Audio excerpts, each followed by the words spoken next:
Hey, how are you? Welcome to You Can Understand Shakespeare, because the fact of the matter is, you can.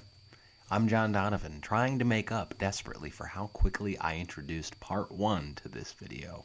In part one, I knew that we had a very long scene, act two, scene two of Hamlet.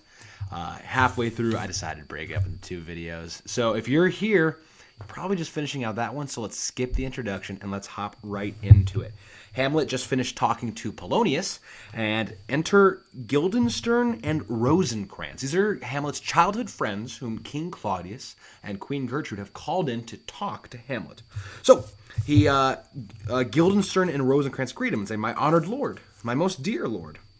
And says, "My excellent good friends, how dost thou, Guildenstern?" Dust is just you. D-O-S-T is always just how doest you, how dost you. And when you say it quick, it even says how you doing? How dost thou? And thou is you. How dost thou, Guildenstern? Rosencrantz, good lads, how do you both? And Rosencrantz says, "As the indifferent children of the earth, as the ordinary children of the earth." Hey, same old, same old. You know, that's how we address it. Just same as anyone. Guildenstern answers, "Happy," which always means fortunate.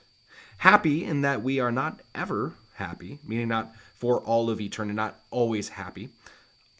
Happy that we are fortunate that we are not ever happy, because on fortune's cap, we are not the very button, which means the highest point. Hamlet says, "Nor the soles of her shoe." Rosencrantz, "Neither, my lord." Now, what they're referring to here is the goddess Fortune.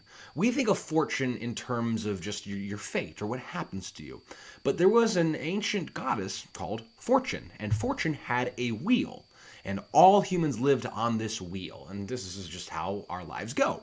If you're at the top of the wheel, things are going good. If you're on the bottom, things are going badly. So when he says that we are happy that we are not ever happy, we're happy that we kind of hang out in the middle. We're not at the top because we're not then going to fall. It's the natural cycle of things are going well, things are going poorly, things are going well, things are going poorly. Or you're rising and you're at the top, but then you fall, and now you're at the bottom again. So he says that we are on Fortune's cap, would be on the top. We are not the very button, which is the highest point, and nor the soles of your shoes. So we're not too high, we're not too low, we're just right. Rosencrantz says, "Neither of these, neither the top or the bottom, my lord." And then Hamlet says, "Then you live about her waist, or in the middle of her favors." So you live in the middle of Fortune, and Fortune is a goddess. So you see where this is going. Oh, so you live about her waist. You live around this woman's waist. And Guildenstern says, "Faith," which is just sort of like it's a colloquial expression. It's a mild oath. "Faith, her privates we." Now, privates, here I know is that this is a triple pun. Number one, they are private persons, so they hold no office. They're not public persons. If you're a public servant, you hold an office. But as a private, which is what they are, they don't have a public office. They're not royalty or nobility. So as her privates, they are private people. They are also intimate friends. So we are intimate friends. We are private friends with Fortune. But also they are hanging about the middle of Fortune, around her waist, and her privates we. And privates is meant to be taken as you might be thinking. So they come in, and this is very Shakespeare, but it's also very like, these are guys in their early 20s. So very much fits. Truly, people are no different now than them. Hamlet, "In the secret parts of Fortune," right? Because he said, "Faith, her privates we," and Hamlet just takes it in the secret parts, the private parts we might call them. "In the secret parts of Fortune, oh, most true, she is a strumpet." So the saying is most true that she, Fortune, is a strumpet, is a whore, is exactly the translation that I have here. So with that, we might say that Fortune is a fickle mistress. Not a lot of people say that, but that is sort of an expression. So truly, they're just sort of having kind of locker room talk. Rosencrantz, then Hamlet asks, "What news?" So what's new with you? Rosencrantz, "None, my lord, but the world's grown honest." Sort of just an expression. Oh, the world has grown honest. The world's grown true. The world is spinning. You know, that type of thing. Hamlet says, "Then is doomsday near, but your news is not true." So the world's grown honest, and it must be near the end of the world. But he also says that your news is not true, that the world is not grown honest. Now, you might have the next line be, "But in the beaten way of friendship, what make you at Elsinore?" That might be the next thing you see. Because here, there's a passage that only appears in the folio. The folio, quarto, first quarto, these types of things, these are all various editions of Hamlet. So, for example, here I have Barnes & Noble edition, and I don't read this one because it's just the text. All right, so it is super difficult to kind of make your way through it because you do need good footnotes. That's sort of the whole idea of this. Now, if we go to Act 2, Scene 2, here we go to the Rosencrantz and Guildenstern part. All right, so he says, "Then is doomsday near," and it cuts all of this. Oh, actually, no, it doesn't. Yeah, no, it has this. So if you have the Barnes & Noble edition, maybe this is more common than I thought. In my edition here, the Norton Anthology, it is all in italics. So I was like, oh, what's this? What's happening here? But it looks like in just our plain old 798 giant brick of a book, it's also there. So just if I start reading words that you don't see, that's why. You have one that is not following the folio edition of Hamlet. And you might want to go look at more of that on your own. I don't find it the most interesting, so I haven't really learned a lot about it. Okay. And that's probably why actually, just a quick side note, that's probably also why I don't find it super interesting. Because usually when we know more, we can find what's interesting in a thing. And whenever we're like, oh, that's not interesting to me, it's interesting to someone. And if we know more, perhaps we'd like it. Like Shakespeare.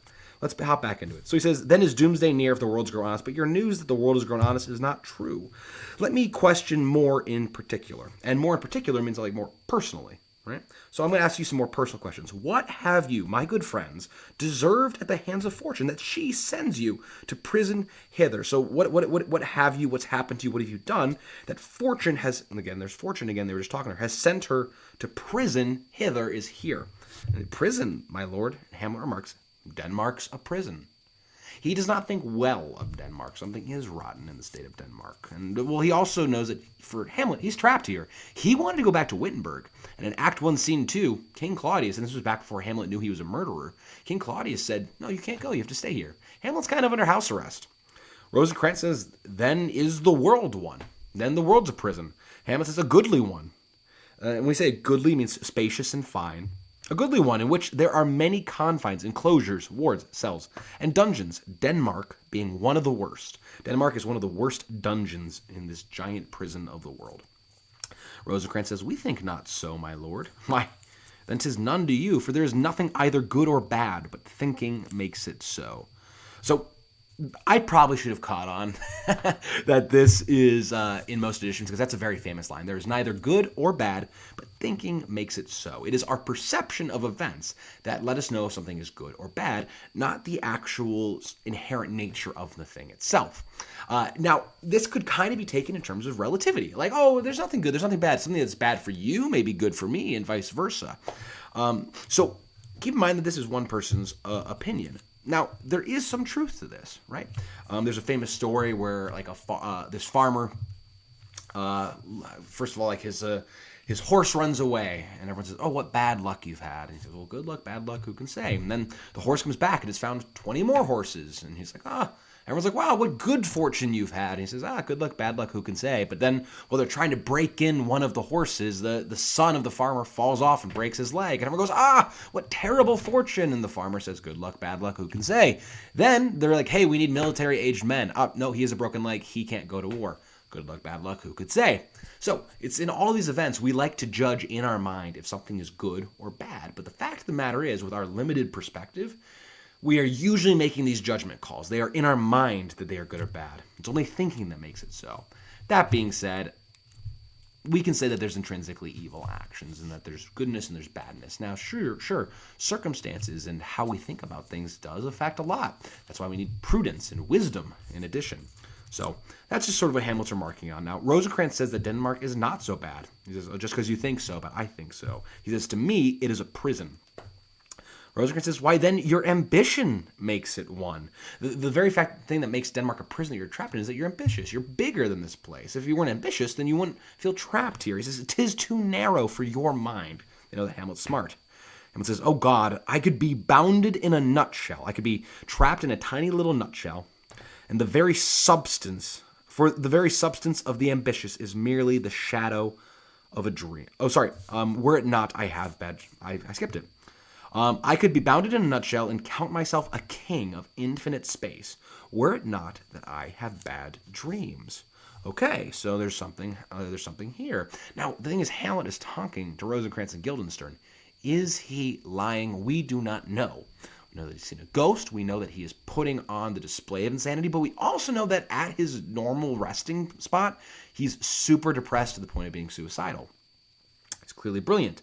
So he says that, like, hey, you're in Denmark, and it's only your ambition that makes you feel imprisoned here. If you didn't have such lofty goals, you wouldn't feel imprisoned. He says, no. You could put me in the smallest space that I can imagine, inside of a nutshell. And I would reckon that I was a king of infinite space. The actual physical space does not matter. It is only the bad dreams. And that could be the bad machinations of the mind, because nothing's good or bad, only making makes it so. All right? And Guildenstern's, which dreams indeed are ambition. Ambition are the bad dreams. For the very substance of the ambitious is merely the shadow of a dream. The thing that actually makes up ambition is a dream shadow. He says, well, a dream itself is but a shadow. It's not real, it's insubstantial, it's incorporeal. Truly. And I hold ambition of so airy and light a quality that it is but a shadow's shadow. So dreams are even less than shadows, and shadows are incorporeal. They don't have substance, they don't have form. They are light and airy. You can't touch them. They have no weight. And ambition is a shadow of a shadow. So it's inconsequential. It's wispy. It's also fake and an illusion. You think of that if something is a shadow of a thing, it's not actually the thing itself. Hamlet says, then are our beggars' bodies, and our monarchs and outstretched heroes the beggars' shadows. So what he's saying here is that then beggars who do not have ambition are not shadows, but they have substance. They have bodies. Then are our beggars' bodies, the beggars of the state. They have bodies because they have no ambition. They don't rise. They don't have state or class or nobility. They're very low. They're not ambitious. And then monarchs and heroes who ambitiously stretch too far. That's why they're outstretched heroes. They're shadows. And since only substantial bodies can cast shadows, they must be beggars' shadows. So he set up this whole thing to really sort of base and demean the very fact of all of the monarchs. Right? Because we know that's what he thinks. He's not a fan of Claudius. And Claudius is a shadowy figure. Now remember, the very thing that makes Denmark a prison is ambition, dreams, shadows. All right? So he's inverted this whole thing and showed that Claudius is at the very base. He is a shadow's shadow. And that's exactly the thing that makes this place a prison to him. Now he asks, shall we to the court? For by my faith I cannot reason. By my faith I cannot reason why we shall not go there. And they say, we'll wait upon you, we'll accompany you. He says, no such matter, which means certainly not. I will not sort you, I will not class you with the rest of my servants. For to speak to you like an honest man, I am most dreadfully attended. I am most dreadfully waited upon by these people. And he's going to now go to where maybe some of you picked up and says, but in the beaten way of friendship, that is the well-trod path. So they are well-trod paths. Their friendship has worn down a path where they're able to kind of have clear communication. But in the beaten way of friendship, what make you at Elsinore? What makes you be here? To visit you, my lord. No other occasion. Half true, right? We know that. The king has brought him here to specifically talk to Hamlet. So the purpose is to visit Hamlet. But it's not like they're like, hey, let's go visit our buddy.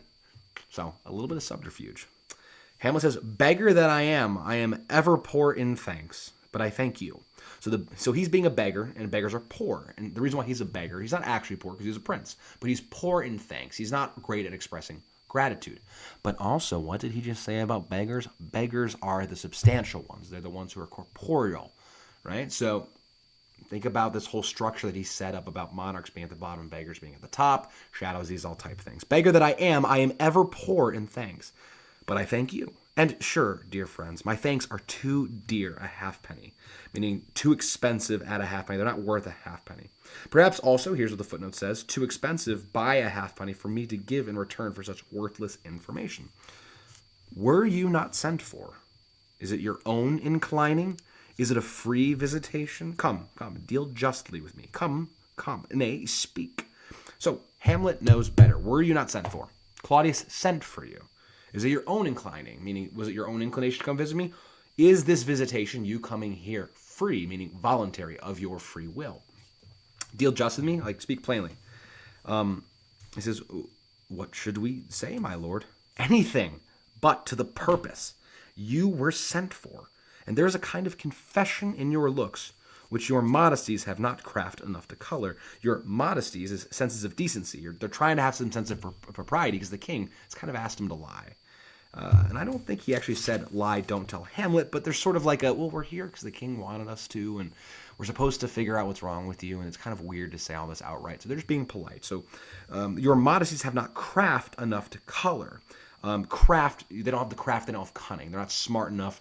They don't have the skill to color it, to disguise it. I know the good king and queen have sent for you. To what end, my lord? That you must teach me. But let me conjure you. So this means conjure means solemnly request by the rights of our fellowship. So I'm going to solemnly request by us being friends, by the consonancy of our youth. Consonance is the opposite of dissonance. Dissonance is where things are disharmonious. Consonance, con meaning together, sonance meaning like a resonance. They come from the same type of suffix, root word, I suppose, rather. So they have a consonancy, they have a harmonious friendship of our youth, and by the obligation of our ever-preserved love. By what more dear a better proposer can charge you withal? So whatever someone who is even a better proposer of oaths and all these things, so whatever he could conjure, be even, meaning direct, and be level, be even. If something's uneven, then it's not level. Be level and direct with me, whether you were sent for or no. Rosencrantz turns to Guildenstern and says, what say you? So Rosencrantz passes it off. Rosencrantz, he was the direct one earlier, right? He says, oh, you could have forced us to do this. So maybe he's turning to Guildenstern, who is maybe a little bit more socially tactful. Hamlet has an aside. Nay, then, I have an eye of you. I have an eye on you. So, nay, then, I have an eye of you. And then he turns back. If you love me, hold not off. And Guildenstern says, my lord, we were sent for. Hamlet says, I will tell you why. I'll tell you why you were sent for. So shall my anticipation prevent your discovery. I'll forestall your discovery, and your secrecy to the king and queen molt no feather. So you'll remain unimpaired. To pull feathers off of a reputation meant to detract from it. So he says, my anticipation will forestall, will hold off your discovery, and your secrecy to the king and queen molt no feather. Okay, so he's not going to molt a feather from the secrecy. He's not going to pull feathers off of their, hey, they weren't super secret. All right, I'm not going to let them know that you weren't too secret and that your discovery, my discovery of you, what you've learned, these type of things, I'm going to keep it here. And he's going to tell him, hey, here's what the problem is. And then this is a very famous, actually, little soliloquy that Hamlet has. It's the piece of work. And this is his reason for why he is so upset, why Rosencrantz and Guildenstern have been sent for. And it's half-truths. Maybe if this was his monologue at the beginning of the play, it'd be more accurate, but he's not going to speak really a word about the murder of his father and the revenge that has been set upon him. He says, I have of late, meaning lately, but wherefore, why, I know not, lost all my mirth. So I have recently, I don't know why, I have lost all my happiness, foregone all customs of exercise, so gotten rid of all means of exercises, of movement, but these can also be other exercises, and all of his customary things that he would do. And indeed, it goes so heavily with my disposition, meaning I'm so heavy with melancholy, that this goodly frame, this structure, the earth, seems to me a sterile promontory. It's sterile, it's without life. All right, this most excellent canopy, the air, canopy is over them. So, hey, here's the earth, it's sterile. Look over here, the canopy, the air. Look, you, says, look up. This brave o'erhanging firmament.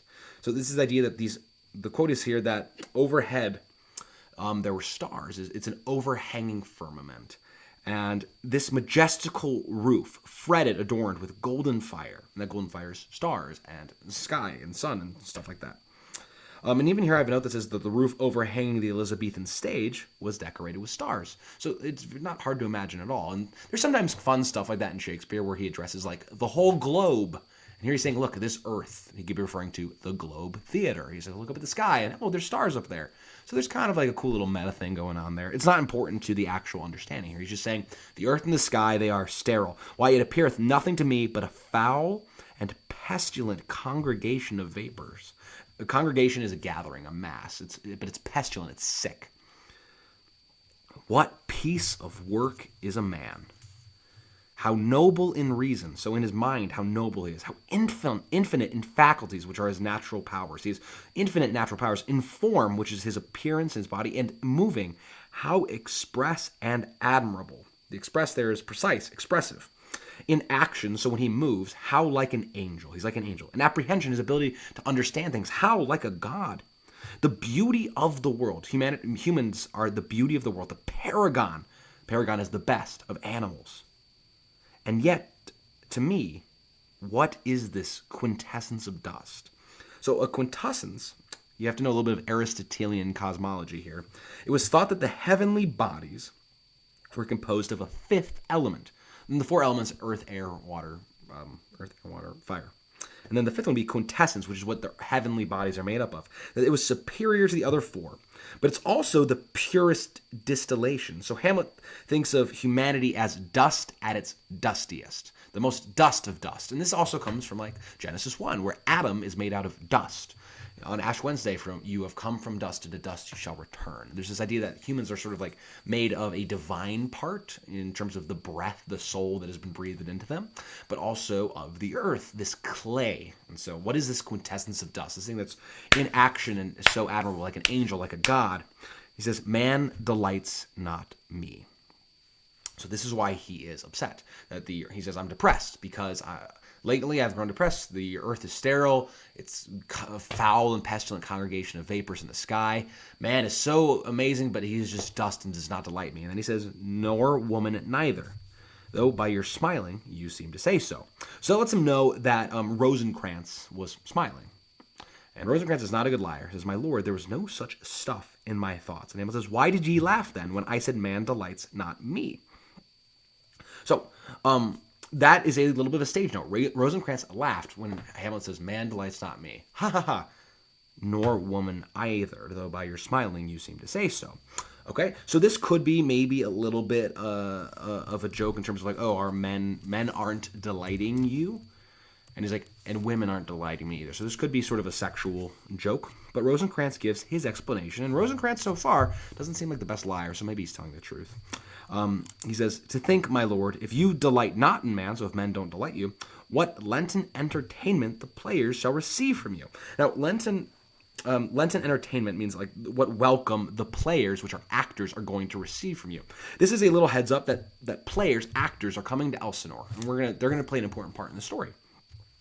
So he said, I laugh because men are coming here to delight you, and they're going to receive a poor welcome, a Lenten entertainment. And this idea is that Lent, which are the 40 days, really 46 if Sunday doesn't count, the 40 days from Ash Wednesday to Easter. This is a time of fasting and of repentance. So the London theaters are closed during then, so Lenten entertainment means like no entertainment. So the actors that are coming here, they're not going to get a good welcome from you if man doesn't delight you. He says, we caught them on the way, which means past them. These are the actors. And hither are they coming to offer you service, which means actors are on their way to the castle here. We passed them on their way. They want to offer to play you a play. Hamlet says, he that plays the king shall be welcome. His majesty shall have tribute on me. These are all various like archetypal roles that they'll play. The adventurous knight shall use his foil, which is a sword, and his target, which is his shield. The lover shall not sigh gratis, which means for free. Because lovers are always like, hi me, they sigh away all their life. So these are all just archetypal characters. The knight, the king, the lover, the humorous man shall end his part in peace. Which means like the eccentric, so he's governed by an excess of one humor. Humors, there's 4 humors in the body according to like an ancient Aristotelian sort of physiognomy, I think. I think that's what it is. But it's the idea that that having an imbalance of humors will affect your mood. Melancholy, phlegm, choleric, sanguine, these type of things. So the humorous one will be shall end his part in peace, means that we should be allowed to rant on without disturbance. So we're not gonna disturb whoever has humors out of whack. It's not a comedian. He has an excess of emotion, and that's why he's going to be having a little bit of a rant. The clown shall make those laugh whose lungs are tickled the seer. Tickle of the seer. The seer is the part of a gun holding back the hammer until the trigger releases it. So he shall make those laugh whose lungs are tickled the seer, that are ready to go. And the lady, this is another part, shall say her mind freely, or the blank verse shall halt for it. And here, the idea is that the lady, if the lady is not allowed to speak all her part, the poetry will halt or limp. It'll fail to scan. He asks, what players are they? So, like, what's their troupe? And Rosencrantz answers, even those you were wont to take such delight in. You were wont, you would often would, even those, it's the very same ones that you were wont is inclined to take delight in. So it's players that Hamlet knows. And he says, the tragedians of the city. Tragedians are actors. It gets a word from tragedy because they put on tragedies as well as comedies. So Hamlet's familiar. He says, how chances it they travel? I thought they were in the city. Why are they traveling? Their residence, meaning in the city, both in reputation and profit, was better both ways. So they had a better reputation and a better profit by residing in the city. Rosencrantz says, I think their inhibition comes by the means of the late innovation.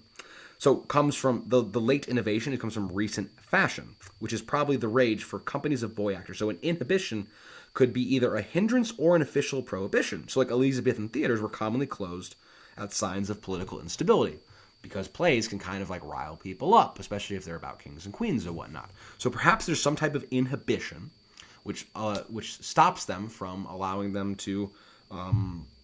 there's a latent innovation, which is like this rage of having boy actors, where generally before their voices would drop, boys would play women parts. So like Juliet or Ophelia would actually be like a preteen boy rather than an actual woman, at least in Shakespeare's times.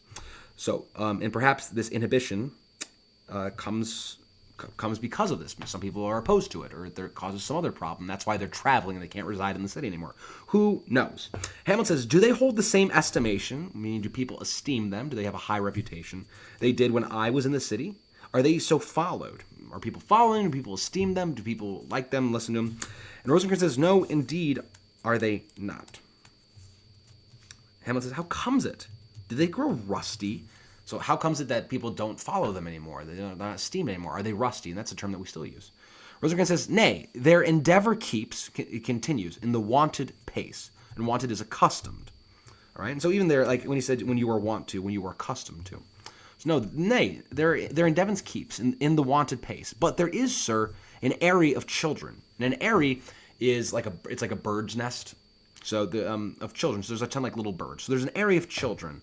Little aces, and these are young hawks. All right, so an eyrie is a nest for a bird of prey. So it's like we're comparing to birds that cry out on the top of question. They yell over the critics' voices, these young boys' voices, and are most tyrannically, which is outrageously, clapped for it. These are now the fashions.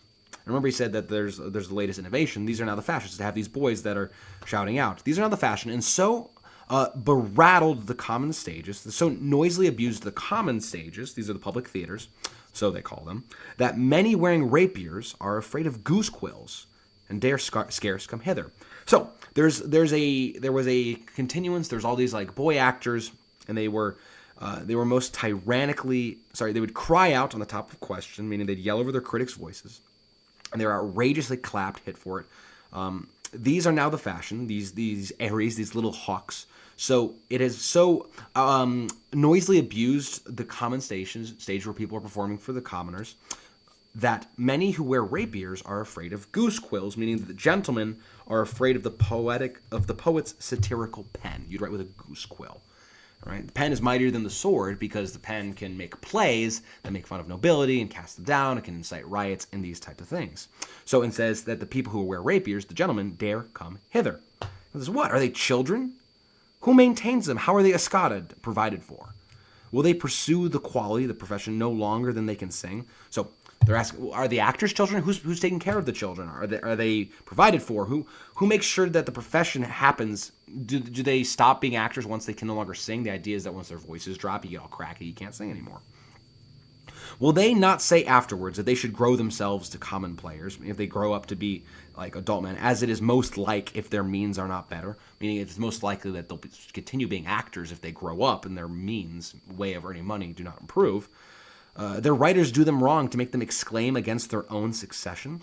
So the people who are writing these plays, these little boys are like crying out against the critics, and so gentlemen are afraid of them.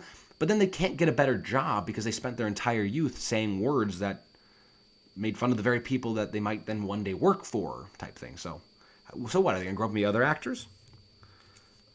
Rosencrantz says, faith, there has been much to do on both sides, and the nation, the populace, holds it no sin to tar them to controversy. To tar them means goad them. There was for a while no money bid for argument unless the poet and the player went to cuffs in the question. So nothing was offered for the plot or draft of a play unless it added to the dispute between the children's dramatist and the public theater companies. And come to cuffs is like fisticuffs, come to blows. So this is, I believe they're probably alluding to something that was kind of common also during Shakespeare's time. And Hamlet asks, is it possible? And Hamlet asks, there has been much throwing about of brains, a great battle of wits. Yes, do the boys carry it away, the victory? Aye, that they do, my lord. Hercules and his load too. So in the course of one of his labors, Hercules had to hold the world upon his shoulders, while Atlas ran an errand. Hercules bearing the world was the sign of the globe. So he's definitely referencing some events that are happening around his own time. Hamlet says, it is not very strange, for my uncle is king of Denmark, and those that would make mouths at him, grimaces at him, while my father lived, give 20, 40, 50, 100 ducats apiece for his picture in little and miniature. So he does not find this very strange. Those that would make mouth grimaces, they would give all these types of things to get his picture in little and miniature. And he says, "Splud, by God's blood, there is something in this more than natural, if philosophy could find it out." Philosophy, ways of thinking. There's a flourish. Trumpets, flourishes often heralded dramatic performances. He says, there are the players. And Hamlet welcomes and says, "Gentlemen, you are welcome to Elsinore," that's the castle. "Your hands, come them." The appurtenance, which means fitting accompaniment of welcome, is fashion and ceremony. And fashion does not mean what you're wearing. It's sort of like what is the dress up, the bells and whistles, the ceremony. "Let me comply with you in this garb," which means let me follow the accepted forms in the recognized manner, which is shaking hands. "Lest my extended offering of welcome to the players, which I tell you must show fairly." It must show fairly, must be fair to look at, it must be courteous outwards. "Should more appear like entertainment than yours." So he says that I should comply with you in this garb, in this manner, lest my welcome is more welcome to the players than your welcome is. "You are welcome, but my uncle father and aunt mother are deceived." And notice how he refers to them, uncle father, aunt mother. "And what, my dear lord? I am but mad northwest. When the wind is southerly, I know a hawk from a handsaw." So I was going back to, this is the reason why Rosencrantz and Guildenstern were invited, to figure out why he's mad. And Hamlet says, I am but mad northwest. Northwest is the smallest compass point away from true north. So he means not far from sane, or maybe only mad on occasions when the wind blows from the northwest. So he's not very that mad at all. Mad being sort of lacking reason. And he says, I know a hawk from a handsaw. A small saw, possibly a variant of a heron saw. So a handsaw is a small saw, and that could be a variant of what's known as a heron saw, and a heron is a type of bird. So I know a hawk from a handsaw. Enter Polonius, and he says, "Well be with you, gentlemen. Hark you, Guildenstern, and you too," so that's to Rosencrantz, "at each ear a hearer. That great baby you see there is not yet out of his swaddling clothes." He's calling Hamlet, or Polonius, a baby. "Happily, perhaps he is the second time come to them, for they say an old man is twice a child." Meaning that once you've grown old, you kind of like lose some of your capabilities. Maybe like the thing to use the restroom, so you have to wear diapers again. Hamlet says, "I will prophesy he comes to tell me of the players. Mark it," meaning watch it. "You say right, sir. A Monday morning, 'twas then indeed." So he's acting like he's in the middle of a conversation. Okay, so hey guys, I'm gonna make a prediction. He's gonna come tell me about the players, and then, "Oh yes, you were right, sir. It was on Monday morning." But he says, "My lord, I have news to tell you." Hamlet says, "My lord, I have news to tell you. When Roscius was an actor in Rome," so this is the news he's telling him, and Roscius was a famous ancient Roman actor. So the news that he's telling them is something super old. He's talking about ancient Rome. A little bit of a joke he's playing. Polonius says, "The actors are come hither, my lord." And that buzz, that's a response to stale news. This isn't good news. Also, Hamlet called it. Polonius says, "Upon my honor." Hamlet interrupts him. "Then came each actor on his ass." Polonius continues, "The best actors in the world. Either for," and then he's going to name a bunch of genres, "either for tragedy, comedy, history, pastoral comical, historical pastoral, tragical historical, tragical comical historical pastoral." Tragedy is just something that ends poorly. Comedy is something that ends well, right? Pastoral means it's sort of like a country play. So like As You Like It is a pastoral play as well as a comedy. Historical having to do with historical events, so like the King Henry novels, plays. Scene indivisible, which means a play with no breaks in performance, or one that's observing the unity of place. These are the classical unities or Aristotelian type of analysis on poetics and comedy and drama. That it should have one place, one time, violence off stage. Or poem unlimited. which means poem unrestricted by classical rules. Seneca cannot be too heavy, nor Plautus too light. Seneca, these are Roman playwrights known for tragedy, and then Plautus for comedy. For the law of writ and the liberty, these are the only men. Meaning for plays where classical rules are either observed or abandoned. For the law of writ and the liberty, the law of writ is where the rules are followed of, hey, these are the right ways to do a play, or where they're followed with liberty, meaning we don't follow the rules.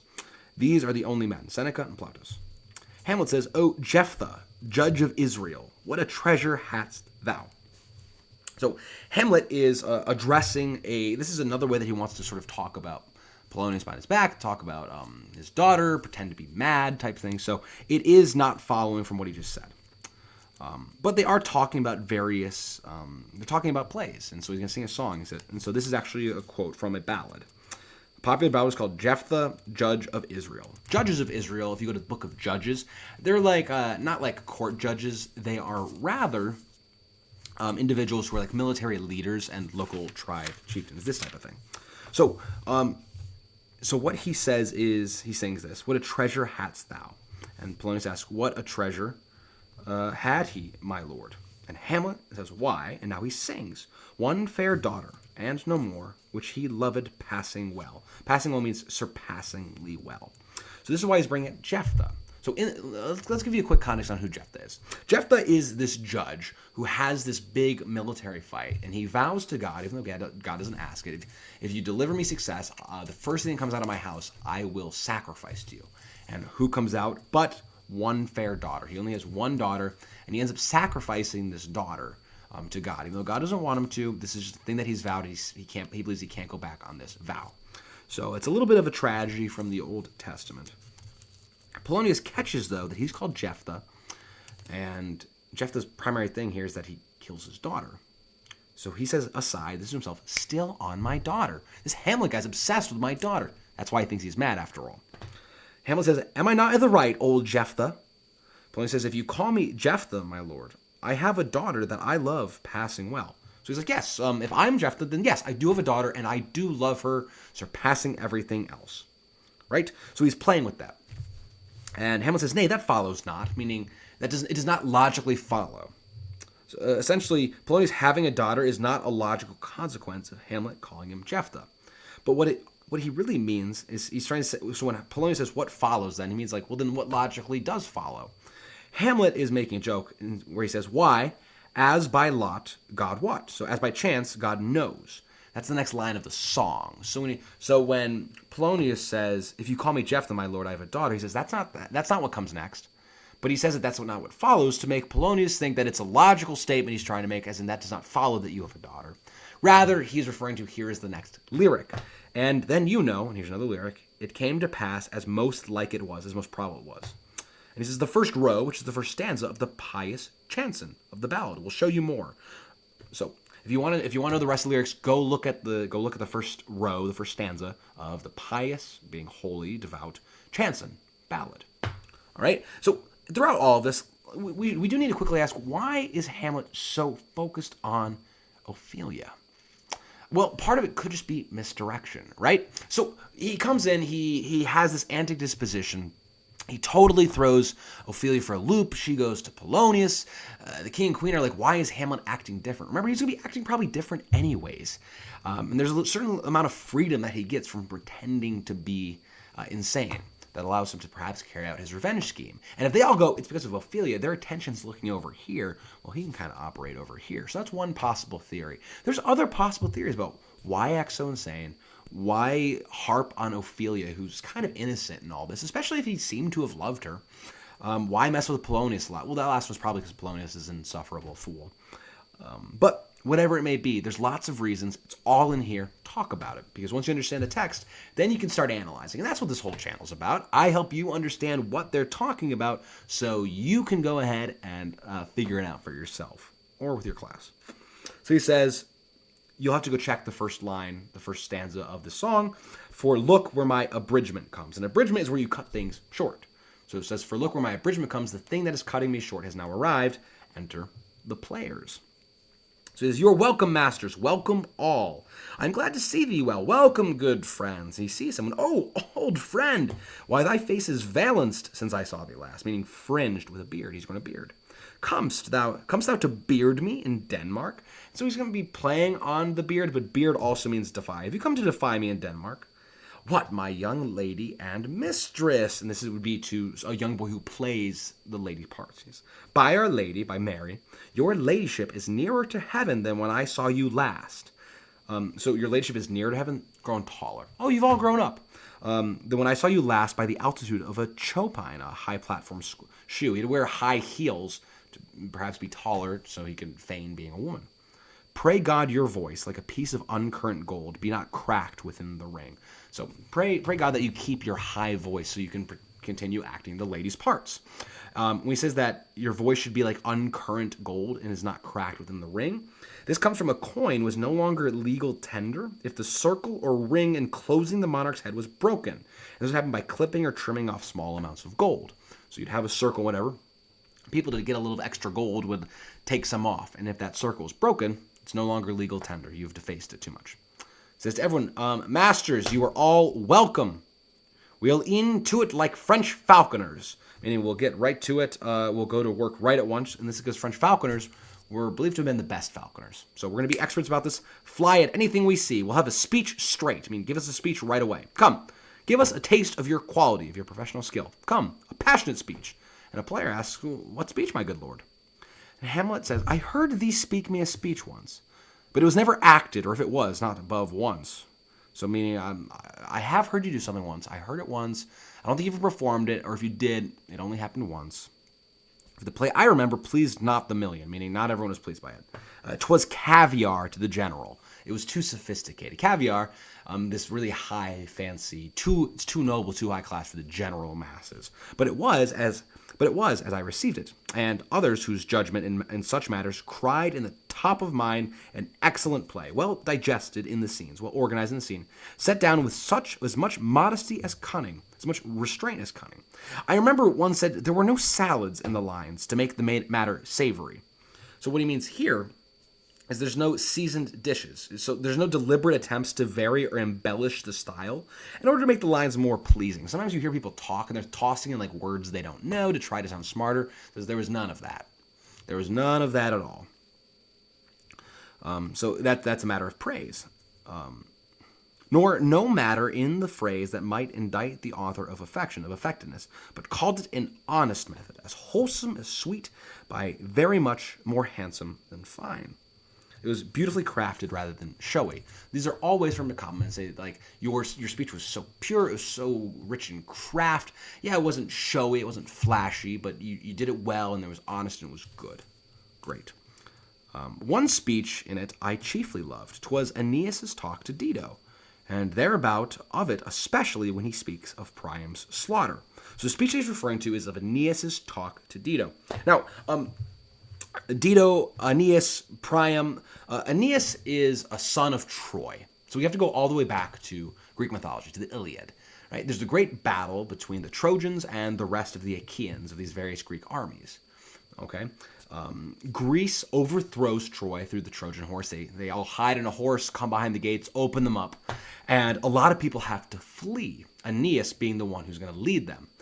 King Priam is the king of Troy, so he gets slaughtered in the sacking of Troy. We'll get back to him in a second. Aeneas then sails to Carthage, which was Rome's rival. The Aeneid, which is an epic by Virgil, details all of this.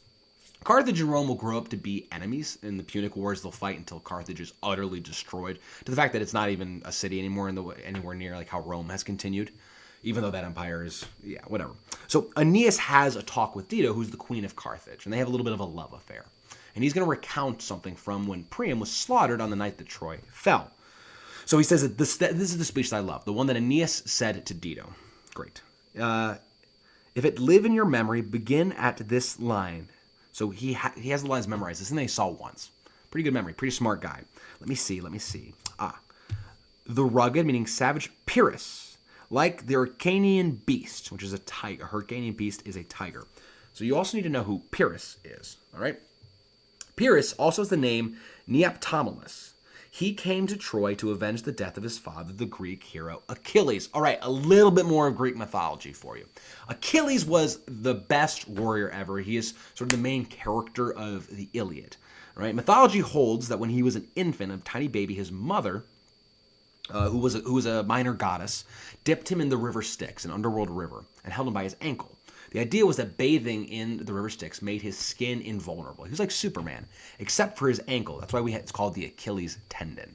Right? It's right on our ankle. So that was the only place that anything could penetrate him. So he's essentially a superhuman. He's impenetrable. He's the best fighter. He fights a river god in the Iliad. It's really cool stuff. The legend goes that he gets shot in the ankle, and that's what kills him because there's one vulnerable spot. So his son, Pyrrhus, or Neoptolemus, has come to Troy to avenge his father. All right? So think that over. Right? The son of a superhuman warrior has come to slaughter someone responsible for the death of his father. Who does that remind you of? Maybe a little bit of Hamlet avenging his father for his murder? So think about that. So he says, okay, 'tis not so, that's not the first line. It begins with Pyrrhus. The rugged Pyrrhus, he whose sable, meaning black arms, black as his purpose, so he's a foul purpose, did the knight resemble when he lay crouched in the ominous horse. That's the Trojan horse. So his arms were, so he's black skinned. He resembles the knight, and he has a black purpose, which is murders. He's hiding in the Trojan horse. Hath now this dread and black complexion smeared. So he has smeared his complexion with black. So he's actually not black, but he has smeared it over him, probably for camouflage. Smeared with heraldry, heraldic colors more dismal, head to foot. Now is he total gules. He's all red, horridly tricked, inked over with blood of fathers, mothers, daughters, son, baked and impasted with the parching streets. So he's covered with blood, and it's getting all crusty from the flaming streets, like he's getting baked into it, that lend a tyrannous and a damned light to their lord's murder. All right. So Troy is burning, and that light is going to give a light to the murder of King Priam, their lord. All right. It says, roasted in wrath and fire, and thus o'ersized with a coagulate gore. So he is coated with sizing, the thick liquid that. So okay. So a coagulate. And thus o'ersized. Sorry. That means as though coated with sizing, and sizing is a thick liquid that is used to prepare a canvas for painting. Okay. So he is roasted in wrath. There's the heat of his rage and the fire. And so he's oversized with a coagulate gore. It's coagulating, it's that blood gore. He's covered in gore, and it's making him bigger, right? It's the oversized, he's being covered like he's a painting ready for murder. But also, like maybe it's even making him a little bit bigger, with eyes like carbuncles. Carbuncles are gems that apparently glow with their own light. With eyes like carbuncles, the hellish Pyrrhus, old grandsire Priam seeks. He's a grandsire because he's old, so he's looking for Priam. So proceed you. And Polonius says, "For God, my lord, well spoken, with good accent and good discretion." So apparently Hamlet is a good actor, which he needs to be, and apparently we already know this because he's acting this whole time like he's insane. First player says, "Anon," so he continues it. Anon means soon. So he picks up the speech. Anon he finds him. Pyrrhus finds Priam, striking too short at Greeks. So he's maybe his strike is not close enough to the Greeks.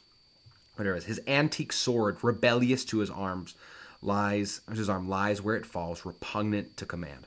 So the ancient sword of Priam has fallen to the side. It's not going to listen to Priam's command. Probably because he's really old. He's not really a fighter. Unequal matched, Pyrrhus at Priam drives in rage. So they're unequal because Pyrrhus is like in the height of his youth, of his strength. He's a great warrior, and Priam is an old man.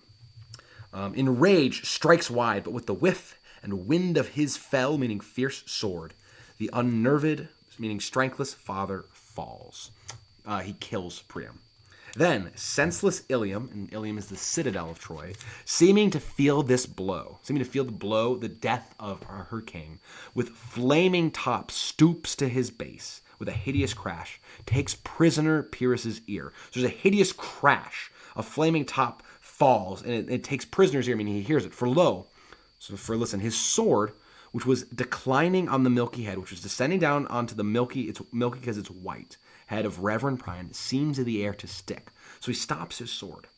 So as a painted tyrant, a tyrant depicted in a painting, so he's not moving.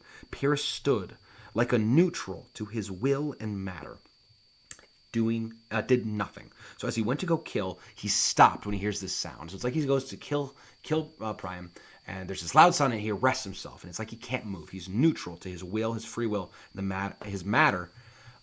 But as we often see, against some storm, a silence in the heavens. So it's always like the calm before the storm, we call it. So there's a silence in the heavens. The rack stand still, the rack cloud banks. The bold winds speechless. And the orb below, that's the earth, as hush as death. Anon, meaning soon. The dreadful thunder doth rend, meaning tear the region, the sky. So after Pyrrhus' pause, a roused vengeance sets him new a work. So after this pause, his vengeance rouses again. It rises again. And he sets him new a work. And never, and his work is to kill Priam. And never did the Cyclops' hammer fall on Mars' armor. The Cyclops, they're the one-eyed creature. They were very good blacksmiths. And so they are the ones who made armor for the gods, for Mars, the god of war. So never did the Cyclops' hammers fall on Mars' armor, forged for proof eternity. So this armor was made to last forever. With less remorse than Pyrrhus' bleeding sword now falls on Priam. So the Cyclops, they're strong, and they're making eternal armor. And with all the ferocity of that hammer falling down, Pyrrhus' sword came down even more. Out, out, thou strumpet fortune. All you gods in general synod gather. Take away her power, the power of fortune. Break all the spokes and fellies from her wheel. That's fortune's wheel. So all you gods together, break fortune's wheel. And bow the round nave, the wheel hub, down the hill of heaven, Mount Olympus, as low as to the fiends. Sorry, I just laughed. Polonius goes, this is too long. And I'm kind of feeling that too now, being here 51 minutes into part 2 of this scene. It's a long scene. Hamlet says, it shall to the barbers with your beard, it shall be cut short. Prithee, say on, he's for a jig or a tale of bawdry, or he sleeps. So he's for a jig. A jig is a ridiculous piece of poetry or the dance that follows many plays unrelated to the drama. So he wants a little bit more entertainment, right? Or he wants a tale of bawdry, a sort of lascivious tale, or he's sleeping. So say on, come to Hecuba, wife of Priam. But who, woe, has seen the mobled queen, meaning veiled, muffled queen. The mobled queen, Polonius, that's good. First player, run barefoot up and down, threatening the flames with bison room. Bison room are blinding tears. The queen is running around and she's threatening the flames with her tears. She'll put them out with her tears. She's crying so much. And room is like rheumatoid, right? It has to do with the tears. With this in room, a cloth upon that head, where late the diadem stood. The diadem's crown, it lately stood there, which means no longer. It's been removed because Troy fell. And for a robe about her length in all or teeming loins, or teeming, her loins are, her groin, because they're teeming with life. It was thought that Hecuba had like 17 kids. So a blanket and the alarm of fear cut up. Who this had seen, with tongue in venom steeped against fortune's state, would treason have pronounced? So who had seen this, who had seen her running around with her robe up and with her crying, who had seen this with tongue in venom steeped, so they have a venom tongue, against fortune rule, would treason have denounced, would say that fortune was treasonous for her. But if the gods themselves did see her then, when she saw Pyrrhus make malicious sport in mincing with his sword her husband's limb, the instant bursts of clamor that she made, unless things mortal move them not at all, which would have made milch the burning eyes of heaven and passion in the gods. So essentially, this made milch is made milky or moist the burning eyes of heaven, the stars, the sun, the eyes of the gods, to see the clamor, the cry that Hecuba, the wife of Priam, made when she saw Pyrrhus dismembering her husband. It would have made all the gods cry. Polonius says, look where he has not turned his color and has tears in his eye. Prithee, no more. So the player has affected tears in his eyes. He's lost his color. He's so wrapped up in telling this tale. And it moves Polonius. Says, look where he has not turned his color and has tears in his eyes. Prithee, no more. It's too sad. Hamlet says to the first player, 'tis well. I'll have thee speak out the rest of this soon. So then he turns, I'll have you say the rest of the poem, because there's more to the story. To Polonius, good, my lord, will you see the players well bestowed, well lodged? Do you hear, let them be well used, well treated, for they are the abstract, the summary, and brief chronicles of the time. Meaning they are the ones who tell the chronicles. They are the storytellers of what happens. After your death, you were better have a bed epitaph than their ill report while you live. So it's better to have a bad epitaph than people write a bad sentence about you after you die than for you to be alive and for them to tell bad stories about you. So treat them well. Polonius says, my lord, I will use them according to their desert. And it says, God's bodkin man, much better by God's dear body. Use every man according to his desert, and who shall escape whipping? Use them after your own merit and dignity. The less they deserve, the more merit is in your bounty. Take them in. Right? So look at them after your own honor and dignity. So it is your honor and your dignity at stake. And so the more that you treat them well, the more it is for you. More merit for you. Come, sirs, follow him, friends. We'll hear a play tomorrow. And as Polonius leads them off, Hamlet speaks aside to the first player, the guy that just did this whole thing. He says, dost thou hear me, old friend? Can you play The Murder of Gonzago? This is a play. That's why it's italicized. Aye, my lord, yes. We'll have tomorrow night, meaning we'll have it tomorrow night. That's the play that we'll watch tomorrow. You could, for need, study a speech of some dozen lines or 16 lines, which I would set down and insert in it, could you not? So, if necessary, you could remember maybe 12 to 16 lines that I would write and then put in it. You could do that, right? And he says, aye, my lord. Yeah, of course. He's a professional actor. He can remember 12 lines, 16 lines. It says, very well. Follow that lord, and look you mock him not. So don't mock him, even though Hamlet does it all the time. And he leaves. Then to Rosencrantz and Guildenstern says, my good friends, I'll leave you till night. You are welcome to Elsinore. And they say, good, my lord. So it's like goodbye. And so Hamlet says, I so. Goodbye to you. And now he has another famous soliloquy, one of his very famous soliloquies. And here we are. Maybe we'll get under an hour. I doubt it. Here we go. He says, now I am alone. Oh, what a rogue and peasant slave am I. Is it not monstrous that this player here, the one that just did the speech, but in a fiction, so in something that's not true, in a dream of passion, so it's not passion, it's not emotion, but in a dream of it, a fake version of it, in a dream of passion, could force his soul so to his own conceit that from her, working all the visage waned. So he could force his soul to his own conceit, meaning he could make his whole body act the way that he wants to, according to his imagination. That from her, his soul, working all of his visage grew pale. So his imagination made his face turn pale as he was acting. Tears in his eyes, distraction in his aspect, a broken voice, and his whole function suiting with forms to his conceit. Meaning that his whole function, the whole thing that he was trying to do, it was suited to with forms to his body working with his conceit, his imagination. And all for nothing. For Hecuba. What's Hecuba to him or he to her that he should weep for her? So he was weeping and crying. He says he was doing this for Hecuba. He was showing he in his imagination he was able to make his body just show such distraught displays for Hecuba. Hecuba was not even real. What is he to him and her to her? He says, what would he do had he the motive, and that for passion that I have? So this guy who, for an imagination, could make himself this distraught, what would he do if he had the passion and motive that I have? That dad, uncle murderer, mother stealer, mom forgot dad, house arrest, all this stuff. So he would drown the stage with tears and cleave the general ear, the ears of the people generally, with horrid speech, make mad the guilty and appall the free, confound the ignorant, and amaze indeed the very faculties of eyes and ears. This is what the player would do if he had such inner cause as Hamlet does, right? He would cry so much he would drown the stage, he'd cut the general ear with a horrible speech. The guilty he'd make go mad, they'd go insane by listening to his words. He would appall, scandalize the free, the innocent. He would confuse people who are ignorant. He would amaze everyone, the very faculties of eyes and ears. Yet I, a dull and muddy-mettled rascal, peak, like John of Dreams. He's thinking, I who have this, I'm not acting like him. Instead, I mope, like John of Dreams, meaning a sleepy idler, unpregnant of my cause, so not quickened into action by my cause, and can say nothing. No, not for a king, upon whose property and most dear life a damned defeat was made. So he says, I can't say anything. I'm not doing anything.